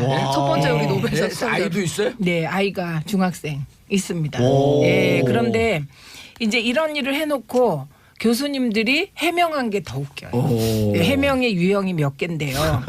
첫째, 초고 작성에 직접 참여했다 이렇게 주장하고 그게 진짜 천재인 진짜 거고. 천재다. 천재. 아, 전화 연결 한번 해야겠는데. 그렇죠. 그다음에 두 국가급 영재로 번째는 육성하는. 실험 기구를 세척하고 또 나중에 정리를 했다. 그거 저도 하고 싶어요. 네, 이게 두 아니 번째. 그럼 거기 저도 연구실 하고. 왔고 청소해 주신 아주머니들 계시잖아요. 미아원 그분 아주머니들. 다 들어가야죠. 그분들 다 들어가야 되네. 그런데 아, 택배 온 분들도 들어가야지. 솔직한 교수님들도 계세요. 스펙 때문에 할 수 없었어요. 이게 진짜겠죠. 그게 진정한 거죠. 그게 진짜겠죠. 아이들 스펙 올려주려고. 예, 그리고 실제로 몇몇 대학 입시에 몇몇은 활용했다고 합니다. 특히 자소서에 논문 공저자로 어머머. 이름을 기재했다고 그건 범죄인데. 합니다. 아니 그걸 공저자로 한다고 또 그 대학을 스펙으로 인정을 해줘요? 그것도 웃긴다. 네. 정말 이런 일이 벌어지다 보니 기회는 평등하고 과정은 공정하며 결과는 정의로워하는 대한민국이 아무도 이 지도급 인사들을 믿지 신뢰하지 않는 않죠. 상황이 네. 된 것 같습니다. 아니 지금 마지막에 그 케이스 있잖아요. 스펙용으로 논문에 네. 공저자로 올라갔고 그거를 이용해서 대학에 들어갔다라면 이건 정유랑 뭐가 달라요? 아, 그렇죠. 정의라 다를 거 없는데 근데 이제 문제는 그 청탁으로 인해서 부정 입사한 경우에 그 결과에 대해서 손을 못 대잖아요. 지금 우리 제도가. 부정 입사한 것도 처음에 정의라도요. 지금 문제가 되니까 아웃시켰잖아요. 대학교에서는 이미 입학한 거 어쩔 수 없다 그랬어요. 이대에서 처음에. 그래갖고 고등학교 졸업 자격이 되느냐 안 되느냐 했고 먼저 고등학교를 제적을 시켰어요. 예, 이게 이제 이 논문으로 대학 스펙을 쌓은 경우잖아요. 네. 이게 아니고 각 대학에 이제 왜 내가 나온 대학교인데 동문 입학 그래갖고 특혜로 들어가는 그 그게 한국에도 있어요? 예, 있다고 합니다. 한국에. 오. 예, 그래서 한국에는 없는. 입학을 하면 등록금의 특혜는 네. 주는데. 네, 그런 것이 스멀스멀 부활한 케이스가 있다고. 아니 그래서 학생 선발의 자율권을 주고 다양한 방법으로 다양한 능력을 가진 학생을 선발하는 거 굉장히 시인이 좋잖아요. 근데 현실에서 보면 정말 이런 일을 보면서 야 학력고사로 선발하던 시절이 좋았다. 그 얘기 많이 하세요. 이런 사실은. 말씀들을 가장 하세요. 공정하니까. 그러니까요. 저는 고란 기자의 한 표. 예. 저희 아니, 집사람도 그쪽에 한 표를 항상 강조하더라고요. 지금 네. 학종이라고 하잖아요. 학생 네. 종합기록부. 그게 정말 엄마가 부지런해야지 뭔가 만들 수 있는 엄마가 거잖아요. 그걸 해요? 그럼 엄마는 천재예요. 학교 왜 선생님들이 혼내고 그러세요? 아니 학교 우리 고란 선생님들이 기자님은. 아니 학종으로 어떻게 엄마가 가요? 학원을 섭외하는 거죠. 그렇죠. 엄마가 학원을 섭외하는 거지. 엄마가 학원을 섭외하고 할아버지가 돈을 이제 대고 지원하시는 거죠. 할아버지가 집을 팔아서 돈을 내야 돼요. 그러니까요. 그냥 돼서도 안 돼. 아빠는 간섭하면 안 아빠는 돼요. 그냥 예. 아무 가만히 있으면 되는 아빠 거예요. 그냥 술 드시고 천천히 집에 들어오시면 되는 거야. 야, 이 천재들 곧 연결 한번 해봐야겠는데. 16살 SGI. 알겠습니다. 세 분 인사하시고요. 네, 고맙습니다. 네, 끝났어요. 감사합니다. 예, 저는 4부 정봉재 정치쇼 4부 순서 들어가겠습니다. 여의도 미신타파 뉴스의 이면을 속속들이 파헤치는 심리분석의 달인 정신과 전문의 최명기 원장 청코노. 와, 접니다. 예, 문화비평, 시대비평, 뭐든지 비평 홍코노 경희대 이태광 교수. 네, 반갑습니다. 자, 둘이 난타전을 벌이고 있습니다. 구라 날라다니고 있습니다. 구라구라. 오늘 자, 뭐 좀 문정부 대통령 문재인 대통령 지지율 고공행진 왜? 이게 참 이례가 없거든요. 왜냐하면 제가 6개월 취임 기준으로 지지율을 한번 조사해 봤는데요. 그 신문에 다 나온 걸 또 조사해봐요. 신문에 나온 걸 조사를 해보죠. 네. 직접 해보실 수는 없지. 직접 해본 건 아니고 돈이 많이 들어 직접 해보면. 할 수도 없어요. 이미 다 옛날이니까요. 아니 그냥 물타기 한 거 그냥 지나가세요 얼른. 네. 자, 노태우 대통령은 53%였고요. 6개월 됐을 때요. 예. 김영삼 대통령은 83%였습니다. 오, 여기 1등이네. 김대중 대통령은 56%였고요. 예. 노무현 대통령은 29%였고 이명박 대통령은 24%. 박근혜 대통령은 59%. 예. 문재인 대통령은 이제 73%입니다. 야, 2위. 역대 2위네. 네, 그러나 어떤 정치 그 기반이 바뀌었다는 것을 생각하게 되면 이례가 없는 거지요. 김영삼 대통령 83%는 당시에는 이제 대통령 선거 당시에 이제 지역 감정이나 허위 감정이 있어서 그랬던 거예요. 막 이렇게 지역 감정에 근거해서 투표는 하지만 예. 그 지역 감정이 막상 나의 소득이라든가 나의 이익이라든가 나의 계층의 이익을 대변하는 감정은 아니었거든요. 그렇기 때문에 임기 초반부에는 확 올랐던 부분이 있었고요. 예. 그러고 나서 그 전에 노태우 대통령 때 워낙에 거기에 대한 어떤 실망감이 붙어서 나온 부분도 있거든요. 문재인 대통령이 박근혜 대통령에 대한 실망감이 어느 정도 반영돼서 73%가 나온 건 있다 그러지만 2000년대 이후로 완전히 어떤 이 우리나라의 그 선거 구도가 계층 구도로 바뀐 이후에는 굉장히 어려운 거죠, 사실. 이례적인 것이었다. 네. 아.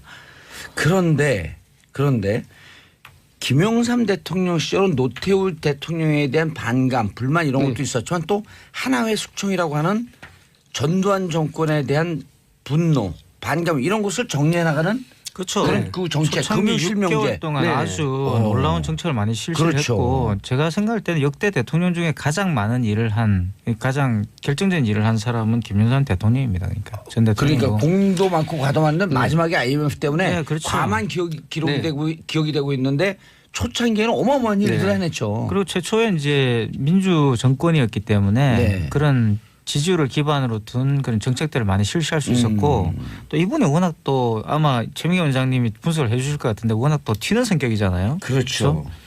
결정을 하면은 그냥 참모진도 잘 모르고 그냥 혼자 와가지고 그냥 기자들 앞에서 그냥 발표해버리고 이런 사람이잖아요. 대단한 또 그 이 예, 집중력도 있어요. 그래서 그리고 또 이제 대중의 사랑을 받고 자란 그런 특이한 어떤 성격들 때문에 예. 대중의 지지율에 대한 굉장히 민감한 그런 반응들이 이 김영삼 전 대통령이 있었습니다. 그러다 보니까 상당히 그런 정책을 많이 하게 되죠. 가장 낮았던 분이 보니까 이명박 대통령의 6개월 때 24%. 그럴 때 이제 그 미국산 쇠고기 수입 개방, 그 원령. 저는 이것도 이제 이명박 전 대통령 지지율이 왜 이렇게 확 떨어지게 됐냐면 예. 물론 이명박 지지자들이나 그 당시에 정부 관계자들은 잘 뭐 이해를 못 하시고 계속 시민들의 뭐 이 부안 애동 이런 걸 자꾸 지적하시는데 우리나라 사람들은요 유권자든 뭐든 간에 거짓말하면 안 됩니다. 그러니까 이명박 대통령이 전 대통령이 그 당시에 거짓말을 했죠. 쇠고기와 관련돼서 예. 수입과 관련돼서 협상을 분명히 이 유리하게 끌시다고 이야기를 해놓고 가서 전격적으로 다 수용하고 와버렸잖아요. 아니 그러니까 노무현 정부 시절에 특히 그 뼈, 그렇죠. 골수 뭐 등등에 대한 뼈 수입하지 않기로 하고 그다음에 30개월 미만만 수입하기로 하고 그렇죠. 이걸 갖고 전격적으로 다 풀어버린 거 아니에요? 그러니까 이명박 전 대통령은 그거 가서 자기들에게 유리하게 하고 오겠다라고 약속을 하고 갔었어요. 우리 국민에게 유리하게 하겠다. 그리고 또 우리 다 내주고 국민들의 간 거 아니에요? 건강권을 생각하겠다. 그러고 갔는데 다 내주고 온 거 아닙니까? 그냥 거짓말을 한 거죠 거기에서. 거기다 하나 더 하면은 사태가 이렇게 됐을 때 제가 잘못했습니다 해야 되는 건데 광우병 사태가 났을 때 국민들 당신이 무식해서 그런 거야. 내가 광우병에 대해서 제대로 알려줄게. 이런 식으로 국민을 가르치려고 들면서 그랬어요? 싸우면서 달라지게. 그 당시에 그랬죠. 왜냐하게 되면 소고기 안전에 그걸 생각하면 더 열받는데. 내각전보다 소고기 먹어봐. 소고기 먹어도 우리 안 죽어. 심지어는 소고기 내가 우리 안 먹는 죽는다는 거 쇼도 가르쳐줄게. 했죠. 이런 식으로 해서 물론 그 광우병에 대한 어떤 지식적인 부분은 그들이 맞았을 수도 있어요. 결국 광우병으로 인해서 아직 사망자가 있거나 그렇진 않았으니까요. 30년이에요. 발병하는데. 그렇죠. 그럼에도 불구하고 정서를 이해하고 동조하려는 게 아니라 한번 싸워보자. 우리가 마음만 먹으면 다 생각을 바꿀 수 있어. 이러니까 국민이 더 화가 났지요. 국민 헌법 위에 국민 정서법, 네. 국민 감정법이 있었던 걸 몰랐던 거죠. 네. 가르치려고 들으니까 너무너무 싫은 거예요. 특히 아이 엄마들이. 노무현 대통령이 왜 이렇게 낮았어요? 29%? 그것도 역시 이제 당시에 측근의 불법 선거자금 논란이 그때 있었죠. 아하, 기억나실 이광재 겁니다. 네, 그 네. 안희정 지사가 그때 구속됐죠. 그게 좀 결정적이고요. 왜냐하면 이제 노무현 전 대통령 같은 경우는 이른바 정권의 도덕성 이런 것들이 굉장히 강조되었고 드디어 예. 이제 보수에 대한 여러 가지 우위를 점하게 되는 진보가 다시 말하면 그 당시 진보 정권이 가지고 있던 그런 여러 가지의 도덕적 우월성을 과시했던 그런 정권이거든요. 이건 근데 이제 어떻습니까? 그때 당시에 그 대북 송금, 김대중 정부 시절에 대북 송금한 문제를 갖고 수사를 해야 된다 말아야 된다 그렇죠. 양론이 있었지만 진보 진영 내부에서는 해서는 안 된다. 네. 통치행위로 봐야 한다. 그것도 여러 가지 논란이 가능한데 저는 노무현 정부의 논리에 따르면 대북 송금을 하는 것은 당연한 거였다고 봅니다. 왜냐하면 노무현 전 대통령이 이거죠. 전공법으로 가는 것이었고 합리화를 해야 된다. 그 깨끗한 어떤 바탕을 만드는 것이 더 중요하다. 이런 것이었어요. 그래서 투명하게 만들고 노무현 전 정권이 가장 중요한 제가 볼 때는 모티프는 제가 볼 때는 투명성이었어요. 투명성을 확보하는 것이었고 정직한. 그렇죠. 정직성이었고 그런데 이제 그게 불법 선거자금 문제가 불거지니까 이제 역풍을 맞은 거죠. 알겠습니다. 오늘 두 분 합이 그냥 기가 막혀요. 준비를 좀 많이 해오신 모양인데. 평소에 생각하던 거라서 그렇죠. 그래요? 아니면 이거 제 말뜻은 평상시에 준비를 안 해오셨다. 선생님 의견이 다르지 않을까요? 네. 예. 자, 최명기 원장님. 네. 고공행진 분석.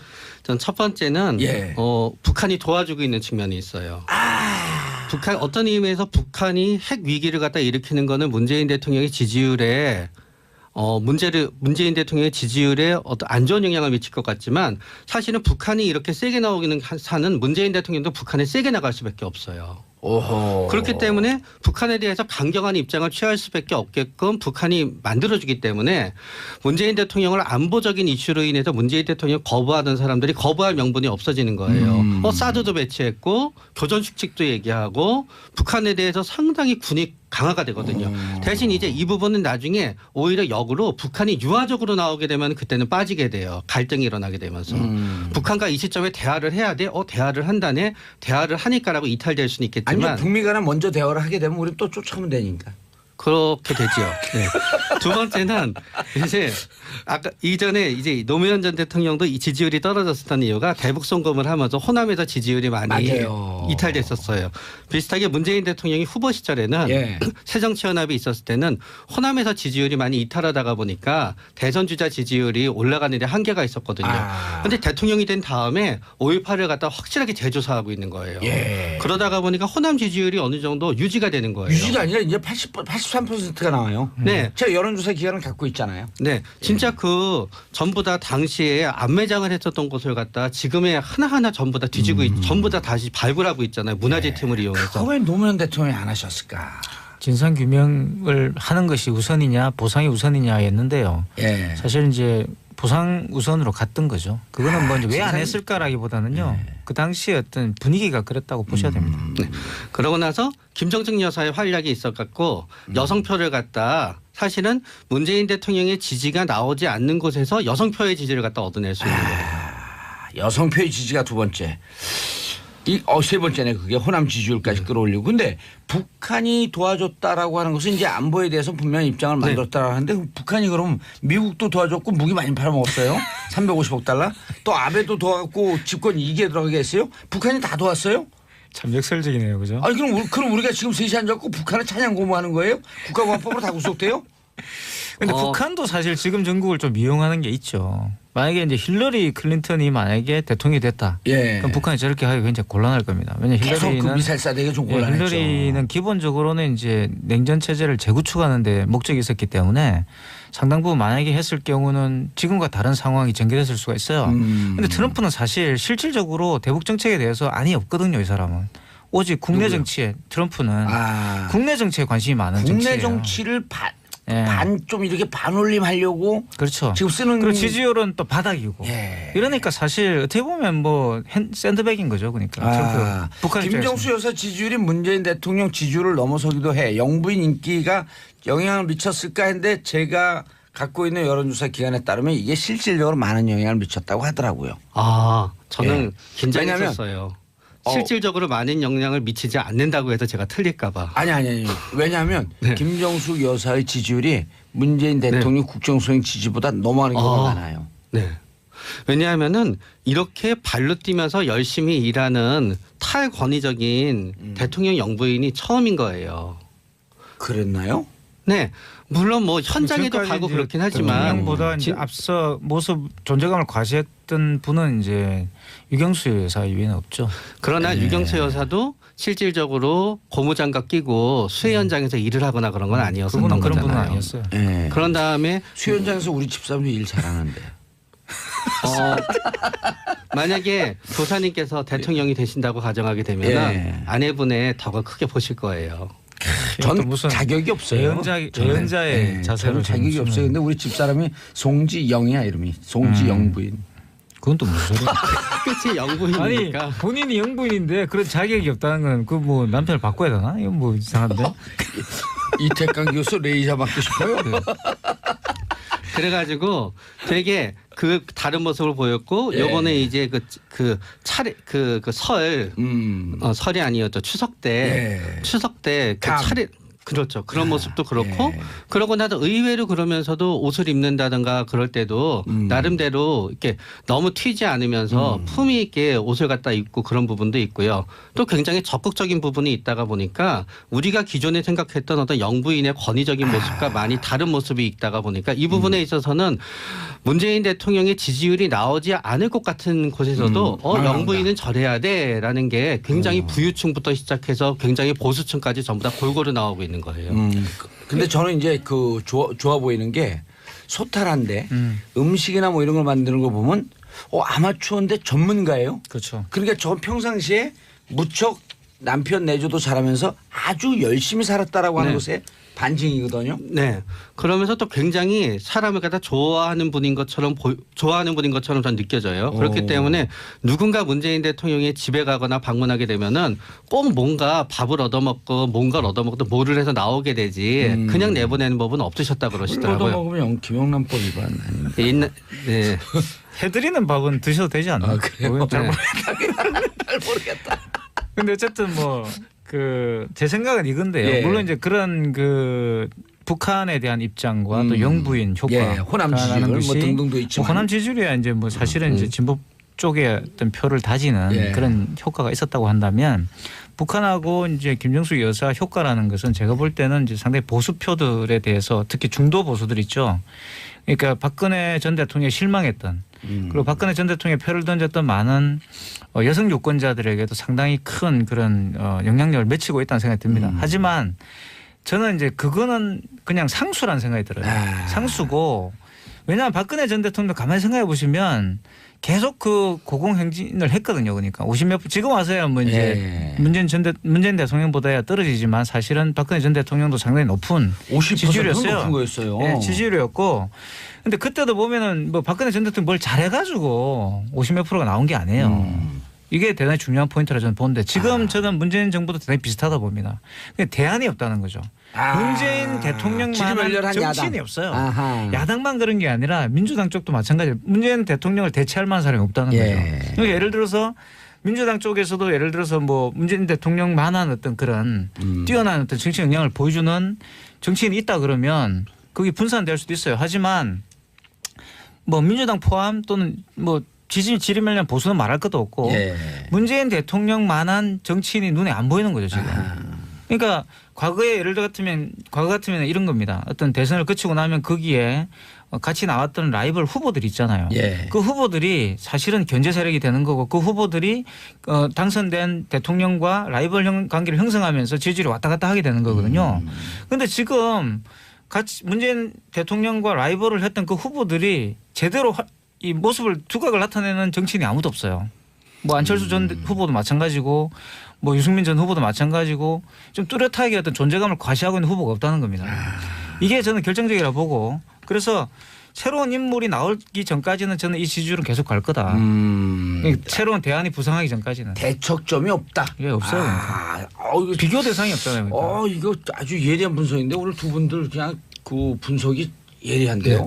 그러나 또 어떻게 따지게 되면은 지금 두각을 나타내려고 하는 게 그 분들한테 별로 유리하게 돌아가지가 않아요. 그러니까요. 그렇죠. 지금 안철수, 홍준표, 유승민 이런 분들은 한 1, 2년 좀 잠잠하게 있어도 되거든요. 외유도 좀 나갔다 오고. 근데 잠잠하게 있으면 한국 사회 특성상 잊혀져요.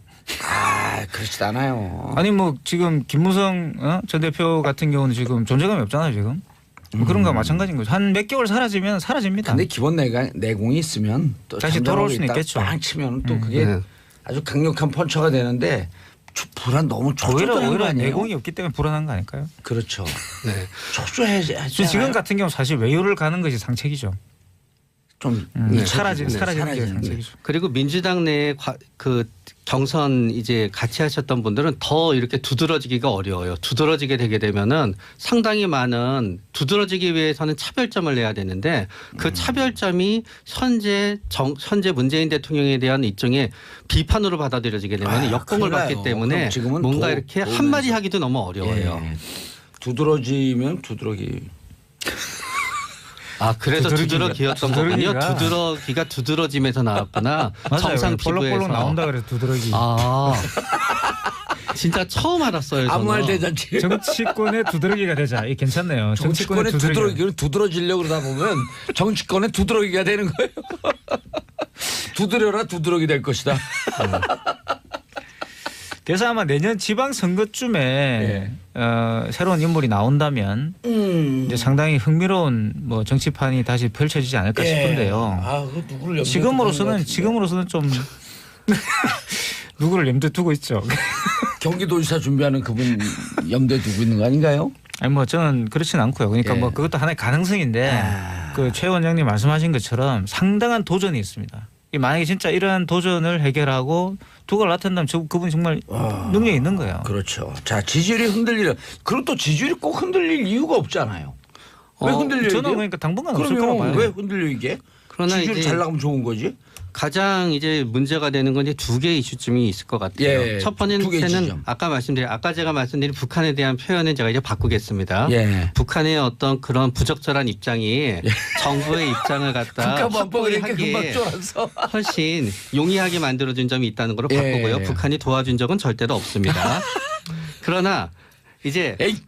그러나 조건이지, 조건. 저는 서로 북미 간의 대화가 이루어져서 예. 우리나라와 이루어진 다음에 한국과 북한과의 대화가 이루어진다 하더라도 북한에 대해서 일정 부분 원조를 한다거나 개성공단을 갖다 다시 한다거나 하게 되면은 지지율 떨어질 거라고요? 네, 그때는 일정 부분은 이탈하게 됩니다. 그러나 그 이탈하게 된다 그래서 그게 확 이탈하는 건 아니지만 일정 부분은 이탈하게 될 부분이 있고요. 두 번째는 외부의 경제 변수입니다. 이명박 대통령이 지지율이 급락했었던 이유 중에 하나는 이명박 대통령의 그런 국민과의 싸움도 문제가 있었지만 사실은 리만 브라더스 이후에 경제 위기로 인해서 경제 상황이 안 좋아지게 되면서 이제 떨어지게 됐었던 거거든요. 예. 그렇기 때문에 만약에 외부 경제의 변수가 일어나게 된다면 2년 후 3년 뒤에 이 두 개가 동시에 일어나게 되면은 우리 경제도 어려운데 무슨 북한에 대해서 도와줄 수 여지가 돼 그러면서 그때는 많은 부분이 보수층이 다시 우리 제대로 된 보수가 있어야 되겠어라고 하면서 새로운 인물을 찾아낼 가능성이 올라가게 됩니다.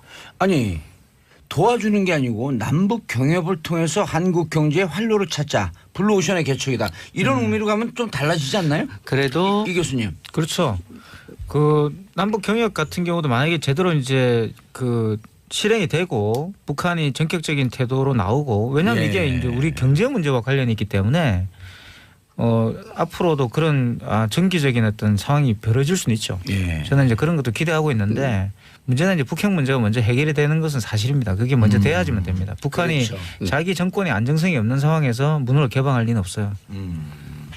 알겠습니다. 그런데 이제 남북 관계 개선이라고 하는 게 대화 국면으로 가는 게 지지율의 상승의 요인이 될까요? 하락의 요인이 될까요? 저는 일단 상승의 요인이 될 거라고 생각해요. 그러니까 두 분이 상당히 견해가 많은 좀 부분에서는 틀린데. 상승이 될 거라고 일단은 봅니다. 상승의 요인이 되지만 예. 막상 거기에 있어서 경제 협력이 되면서 뭔가 그게 똑같이 바라보는 입장이 달라지는 거예요. 합리적으로는 아무리 경제 협력일지언정 비합리적인 입장에서 바라보게 되면 그거는 원조가 되거든요. 그렇게 되게 되면서 북한을 결국은 다시 어떤 입장에서 바라보냐로 갈등이 일어나는 시점에서는 보수층인데 현재 휩쓸리고 있는 한 20% 정도에 해당되는 지지율은 빠져나갈 가능성이 있다는 거죠. 예, 알겠습니다. 그리고 노무현 전 대통령도 이른바 이제 그 팬층이 대단했었어요. 그렇죠. 그런데 지금 문재인 대통령도 처음에는 그렇게 강하지 않더니 달빛 기사단이라든지 이 어마어마한 지금 팬층이 만들어졌는데 문재인 대통령과 노무현 대통령 팬층이 지지율에 반영되는 차이가 좀 난 것 같아요.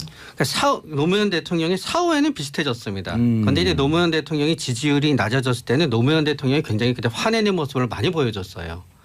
본인의 입장에서 충분히 그렇죠. 화날 만한 일들이었지만 예. 계속 화내는 모습을 갖다 많이 보여주다가 보니까 노무현 대통령에 대해서 그다지 호의적이지 않았던 사람들이 그 화내는 모습 자체를 갖다 일종의 품격의 문제로 물고 늘어지면서 비난을 갖다 하기 시작한 거예요. 거기에 비해서 문재인 대통령은 노무현 대통령과 거의 비슷한 정책을 펼치고 있지만 거의 화내는 모습을 보여주지 않아요. 그렇기 때문에 너무 이렇게 화내는 모습이라든가 감정적인 모습이 많이 나타나게 되면은 국민의 피로도가 올라가게 되는 부분이 있는데 그 부분에 있어서 당시 노무현 대통령을 모시던 분들이 조금 더 굉장히 많이 열심히 노력을 했음에도 불구하고 뭔가 그런 점에 있어서 약간의 피로도를 줬었던 점이 반영이 되는 거고 나중에 노무현 전 대통령이 사후에는 우리가 객관적으로 보게 되고 많은 부분을 갖다 기억하게 되면서는 오히려 사후에는 그분의 업적이라든가 그분의 좋은 점을 기억하게 되면서 지지율이 역상승하게 되는 역주행을 하게 되는 부분이 생기게 되는 거예요. 자, 이태강 교수님, 네. 박근혜 전 대통령 콘크리트 지지율 30%다. 마지막에 이제 5%까지 떨어졌지만 문재인 대통령의 콘크리트 지지율 절대 빠지지 않을 수 있는 지지율 몇 %? 저도 한 30% 될 거라고 봅니다. 그래요? 그러니까 보통 진보 너무 낮게 보수가 본 거 아니에요? 아니 콘크리트 지지율이 그렇죠. 무슨 일이 있더라도 이제 문재인 대통령을 지지할 사람들이 한 30% 되지 않을까 싶고요. 그게 이제 근데 이 최 원장님 말씀을 제가 좀 덧붙이자면 문재인 정부는 사실 이 팬층의 그런 지지도라든가 이런 걸 중심으로 해서 예. 지금 정책을 펼치고 있는 것 같지는 않아요. 여러 가지 면에서 보면 굉장히 골고루 정책을 펼치고 있고 그런 면에서 상당히 이제 뚝심 있는 그런 행정을 보여줬기 때문에 예. 지지율이 유지되고 있는 것이지 이 과거처럼 이렇게 팬층 중심의 그런 그 지지율이라고 생각하지는 않습니다. 그럼 둘 중에 하나 찍어보세요. 51.8%가 하한선일까 콘크리트 지지율까 아니면 41.6%가 콘크리트 지지율일까 둘 중에 41.6% 정도 되겠죠. 여기는요. 저도 40% 내외는 41. 아니 정확하게 둘 중에 51.8이냐 41.6이냐. 콘크리트라고 하려고 그러면 낮을수록 더 확률상 유리하죠. 41.6. 제가 두 개를 한 거는요. 5.18 정신의 반영이냐 4.16 참사를 잘 수습한 것의 반영이냐 이걸 물어본 거예요. 이거 의미 있는 질문이잖아요. 맞아요. 예. 자, 인천 영흥도에서 발견된 실종자 시신 낚싯배 선장으로 확인됐다고 하는 안타까운 소식입니다. 자, 오늘 대통령 지지율은요 그간 여론조사 추이를 바탕으로 말씀을 나눈 것이고요. 자세한 조사 내용은 한국갤럽 홈페이지나 중앙선거 여론조사심의위원회 홈페이지 참조하시길 바라겠습니다.